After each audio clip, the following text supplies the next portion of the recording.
بسم اللہ الرحمن الرحیم۔ السلام علیکم۔ عدنان بدر، اسسٹنٹ کمشنر چونیا آپ سے مخاطب ہے۔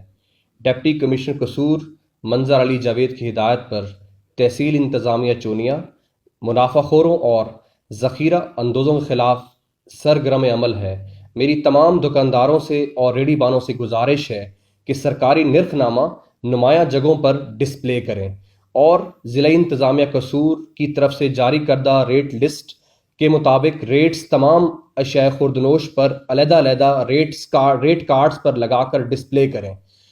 جس دکاندار نے ریڑھی بان نے مصنوعی مہنگائی کرنے کی کوشش کی اس کے خلاف سخت قانونی کارروائی عمل میں لائی جائے گی۔ عوام الناس کی سہولت کے لیے آپ کی اسکرین پر موبائل نمبر اور PTCL نمبر دے دیا گیا ہے۔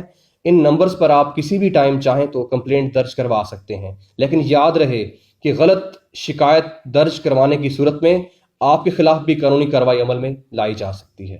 بہت شکریہ۔